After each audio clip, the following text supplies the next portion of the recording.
আপনারা দেখেছেন হয়তো আপনাদের কেউ কেউ কোন কোন দলের লোক আপনাদেরকে বিভিন্ন প্রলোভন দেখাচ্ছে, কেউ ঘরে টিন দিচ্ছে, কেউ এক বস্তা বাজার করে দিচ্ছে, বিনিময়ে তারা কি চাচ্ছে আপনি সেই দলের সদস্য হন, আপনি তাদেরকে ভোট দেন।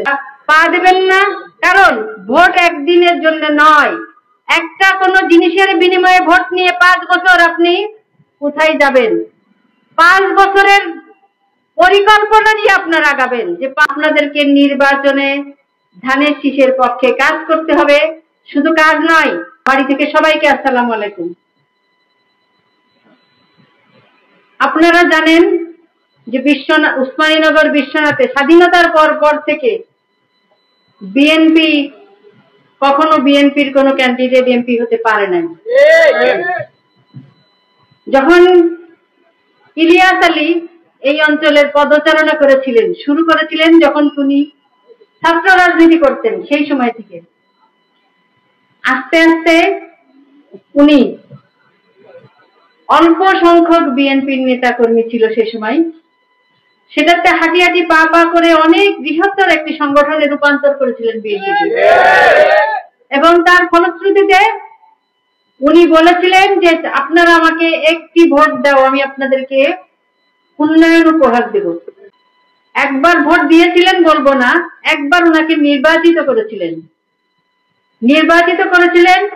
উনি যে উন্নয়ন আপনাদেরকে উপহার দিয়েছেন, এটা এই যে গত 17 বছর ধরে সেই উন্নয়নের উপরই চলছে। উনাকে নির্বাচিত করার পরে এই অবহেলিত জনপদ, যেখানে কোনো মাটির রাস্তা ছাড়া কোনো রাস্তা ছিল না, ইট সলিং এরও, সেই সব জায়গা যেখানে নৌকায় করে মানুষ চলাফেরা করত, যেখানে প্যাক পাড়ায় যেখানে রিক্সা যাওয়ার মতো অবস্থা ছিল না, সেই সব জায়গাগুলোকে উনি পাকা করেছেন। শুধু রাস্তাঘাট না, কালভার্ট, ব্রিজ এবং কুশিয়ারা ডাইকের মতো কাজ উনি করেছিলেন। কোন সাধারণ যে কোনো মানুষের পক্ষে হয়তো সেই কাজ করা সম্ভব হতো না। উনি এমন রাস্তাও করেছেন, আপনারা ওমরপুরে গেলে দেখবেন, ক্ষেতের ভিতর দিয়ে মাটি কেটে প্রথমে রাস্তা বানিয়ে সেই রাস্তাকে উনি পাকাকরণ করেছেন। তো আমি জানি যে আমার চেয়ে আপনারা এই অঞ্চলের মানুষ জানেন ইলিয়াস আলী আপনাদের জন্য কি করেছেন। মানুষ অনেকেই পদে থাকে, অনেকেই পদবি নিয়ে থাকে, কাজ কি সবাই করে? অনেকেই বড় বড় পদে থাকে, কিন্তু গুটি কয়েক মানুষ কিন্তু কাজ করে এবং মানুষ তার কাজের মাধ্যমে পরিচিতি লাভ করে। যে পরিচিতি তার অনুপস্থিতিতেও তাকে স্মরণ করে দেয়। ইলিয়াস আলী ছিলেন সেরকম একজন নেতা। যাই হোক, ফ্যাসিস্টের রোশনালে পড়ে টিপাই মুখ বাঁধ আন্দোলন করতে গিয়ে আপনাদের এই যে কুশিয়ারা ডাইক এবং এই টিপাই মুখ বাঁধকে বিরোধিতা করেছিলেন বলে আজকে কিন্তু বন্যা হলে সর্বপ্রথম কিন্তু এই অঞ্চলে পানি আসে না। অনেক এলাকা যেমন সুনামগঞ্জ, জকিগঞ্জ, এইসব জায়গা যখন বন্যায় প্লাবিত হয়, আপনারা কিন্তু শুকনার মধ্যে থাকেন এবং লাস্টে যখন সব দিকে প্লাবিত হওয়ার পরে এসে উসমানীনগরে পানি ঢোকে, তাই না? তো সেটা অবশ্যই ইলিয়াস আলীর অবদান।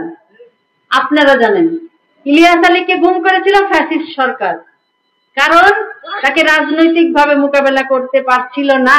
সে কারণে গুম হওয়ার পর থেকে, আমার স্বামী গুম হওয়ার পর থেকে দেশনেত্রী বেগম খালেদা জিয়ার নির্দেশে আমি এই এলাকার মানুষকে, বিশেষ করে বিএনপি নেতাকর্মীকে দেখভাল করেছি, তাদেরকে সংগঠিত করেছি, তাদেরকে একতাবদ্ধ রেখেছি। সময়ে প্রয়োজনে দুর্দিনে, এই যে বন্যা বলেন, করোনা বলেন, মহামারী বলেন, সেই সময়ে আমাদের যতটুকু সামর্থ্য সেইটুকু নিয়ে আমি পাশে দাঁড়ানোর চেষ্টা করেছি। যখন আমি বন্যার ভিতরে আমি আসতে পারিনি আমার অসুবিধার কারণে, আমার ছেলে কিন্তু আসছে। আমার ছেলেকে আমি পাঠিয়েছিলাম এই বন্যার মধ্যে এসে সব বন্যা কবলিত এলাকার মানুষের পাশে যাওয়া, তাদেরকে ত্রাণ বিতরণের ব্যবস্থা করা। সুতরাং আমরা কিন্তু মিথ্যা প্রতিশ্রুতি দিতে চাই না। আমরা চাই আমরা কাজ করব, কাজের মাধ্যমে আপনারা জানবেন আমরা কি করেছি। আপনারা দেখেছেন হয়তো আপনাদের কেউ কেউ কোন কোন দলের লোক আপনাদেরকে বিভিন্ন প্রলোভন দেখাচ্ছে, কেউ ঘরে টিন দিচ্ছে, কেউ এক বস্তা বাজার করে দিচ্ছে, বিনিময়ে তারা কি চাচ্ছে? আপনি সেই দলের সদস্য হন, আপনি তাদেরকে ভোট দেন, অথবা বেহেশতে যাওয়ার পথও দেখাচ্ছে। কিন্তু একটা বিষয় মনে রাখবেন, আমরা মুসলমান, আমাদের ঈমান যদি ঠিক থেকে থাকে, আমরা জানি যে আমাদের জীবন দর্শন মহানবী হযরত মুহাম্মদ সাল্লাল্লাহু আলাইহি সাল্লামের উপর আল্লাহ তাআলা কুরআন শরীফ নাজিল করেছিলেন। সেই কুরআনের মধ্যে আপনার জীবন বিধান লেখা আছে, আপনি কিভাবে চলবেন, কেমন ভাবে করলে আপনি বেহেশতে যেতে পারবেন, কি কি কাজ করলে, সেটা লেখা আছে। এবং সেই কুরআনের কিন্তু বিভিন্ন আছে, যার যে ভাষায় জ্ঞান আছে আপনারা পড়ে জেনে নিতে পারবেন। অন্য কারোর কাছ থেকে বেহেশতের টিকিট নেওয়ার কোনো সুযোগ নাই। সুতরাং আপনারা কারোর প্রলোভনে আপনারা পা দেবেন না, কারণ ভোট একদিনের জন্য নয়। একটা কোনো জিনিসের বিনিময়ে ভোট নিয়ে 5 বছর আপনি কোথায় যাবেন? 5 বছরের পরিকল্পনা নিয়ে আপনারা আগাবেন, যে 5 বছরে আমাদের কি কি জিনিস চাই, কার মাধ্যমে সেটা সম্ভব হবে, সেটা নিয়ে যাবেন আপনারা। আমি যখন এই এলাকাতে বিভিন্ন জায়গায় অনেক সময় দলীয় কাজে এই অঞ্চল ঘোরা হয়েছে, বিভিন্ন ইউনিয়নে, আমাকে ম্যাক্সিমাম লোকের একটা দাবি, সেটা হচ্ছে রাস্তা। কি রাস্তা? ইলিয়াস আলী রাস্তা করেছেন, কিন্তু 17 বছরে কোনো মেরামত হয় নাই। রাস্তা ভেঙে গেছে, গাড়ি চলাচলের অনুপযুক্ত। 5ই আগস্ট ফ্যাসিস্ট ক্ষমতা থেকে বিদায় নেবার পর থেকে এই সমস্ত রাস্তার বিভিন্ন দরখাস্ত আমার কাছে এসেছে। আমি সেই দরখাস্তগুলো নিয়ে আমরা একটি, যেহেতু এটা বাজেটের বিষয় আছে এবং সরকারের বাজেট কতটুকু সেটা চিন্তা করে আমরা একটা শর্ট লিস্ট করেছি এই বিশ্বনাথ এবং উসমানীনগরের, যেগুলো প্রত্যেকটা ইউনিয়ন ওয়ারি অন্তত পক্ষে একটা বড় রাস্তার জন্য আমরা করাতে পারি। যেহেতু নির্বাচিত সরকার নয়, সেহেতু আমাদের অতটা ক্ষমতা নাই, কিন্তু উপজেলার বাজেটে সম্ভব হয় নাই। আমি ব্যক্তিগতভাবে উপজেলা ইঞ্জিনিয়ারকে সাথে নিয়ে, বিশ্বনাথের উপজেলা চেয়ারম্যান তাকে সাথে নিয়ে সিলেট এলজিডি চিফ ইঞ্জিনিয়ার সাহেবের সাথে কথা বলেছে, আলোচনা করেছি। উনি আমাকে আশ্বস্ত করেছিলেন যে আমি আপনাকে রাস্তা, কিছু রাস্তার কাজ আমার সামর্থ্যের মধ্যে আমি করাই আপনি চেষ্টা করব। সেই জায়গা থেকে উনি চেষ্টা করেছেন এবং অনুমোদন হয়েছেন। সেই অনুমোদনের উনি আমাকে জানিয়েছেন যে এই রাস্তাগুলো অনুমোদন হয়েছে। এগুলো কিন্তু উপজেলার বাজেট নয়, এগুলো হচ্ছে সিলেটের বাজেট। তো সেখানে বিশ্বনাথে আমাদের 6টি রাস্তার কাজ হয়েছে, উসমানীনগরে 4টি রাস্তার মধ্যে একটা হচ্ছে দয়া মেট্রো দেওয়ান বাজার, এটা কিছু অংশ উসমানপুর ইউনিয়নে গেছে।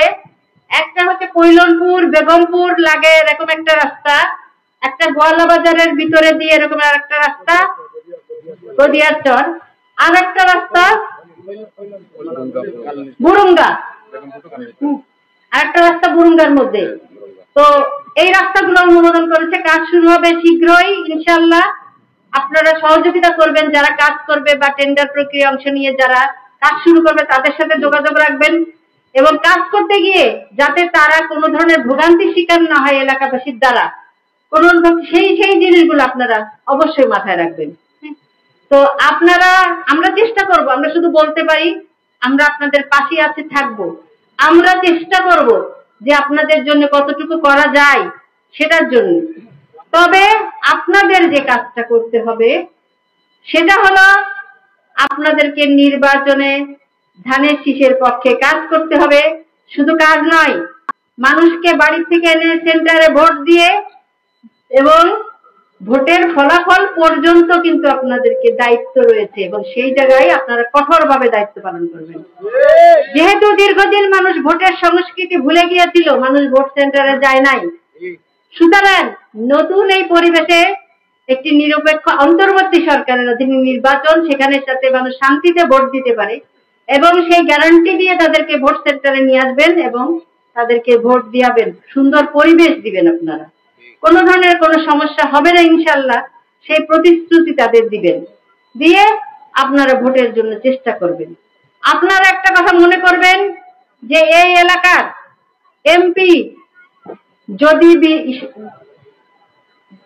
বিএনপি ভারপ্রাপ্ত চেয়ারম্যান জনাব তারেক রহমান এদেশের প্রধানমন্ত্রী হন, ইনশাল্লাহ আপনাদের সহযোগিতায় আপনারা যদি এখানে আমাকে মনোনীত করা হয় এবং এখানে ধানের শীষের প্রার্থীর পক্ষে আপনারা কাজ করবেন, কিন্তু আপনারা মনে রাখবেন এখানে আপনারা প্রত্যেকেই একজন করে এমপি।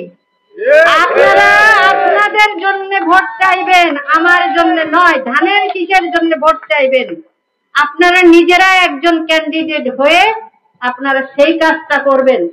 আপনাদের যদি কোনো অসুবিধা সহযোগিতার প্রয়োজন হয়, আমাদের নেতৃবৃন্দ আছেন স্থানীয় উপজেলা, তাদেরকে জানাবেন। যদি সেখানেও সমাধান না হয় অবশ্যই আমাকে স্মরণ করবেন, ইনশাআল্লাহ আমি সর্বাত্মক সহযোগিতায় থেকে আপনাদের জন্য থাকবে।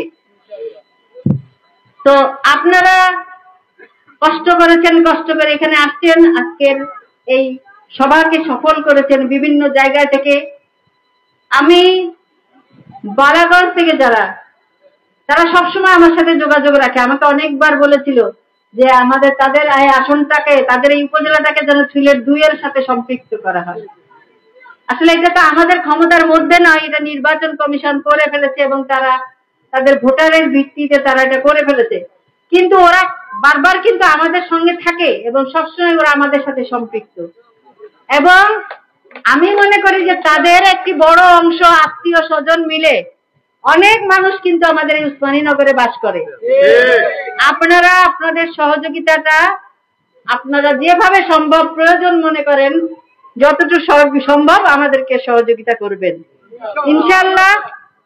বরাদ্দ এবং আগামীতে সংসদ নির্বাচনে বিএনপি সরকার গঠন করলে জনাব তারেক রহমান এদেশের প্রধানমন্ত্রী হলে ইনশাআল্লাহ আমরা, যেহেতু বিএনপি উন্নয়নে বিশ্বাস করে সেহেতু বিএনপি অবশ্যই উন্নয়ন করবে, সেটুকু প্রতিশ্রুতি আমি আপনাদেরকে দিতে পারি।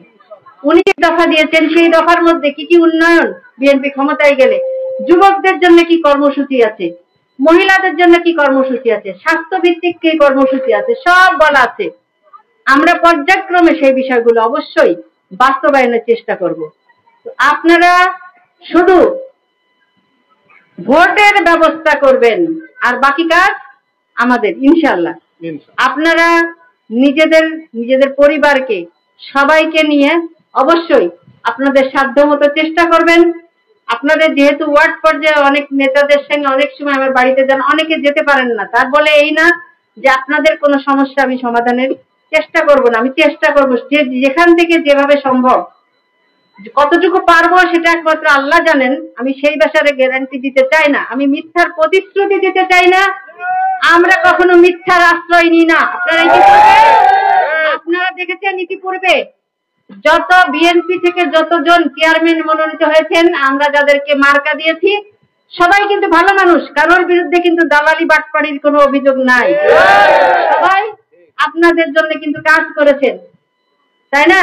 সুতরাং বিএনপি উন্নয়নের রাজনীতিতে বিশ্বাস করে এবং বিগত দিনে যে উন্নয়ন বঞ্চিত ছিল 17 বছর, যারা উন্নয়নের টাকা নিয়ে লুটপাট করে বিদেশে পাড়ি জমিয়েছে, তাদের সেই রাজনীতি আমরা প্রত্যাখ্যান করেছি। তাদের সেই রাজনীতিকে আমরা বলতে চাই, যেহেতু উন্নয়ন যখন হয় তখন দলমত নির্বিশেষে কিন্তু সেই উন্নয়নের সুফল ভোগ করে।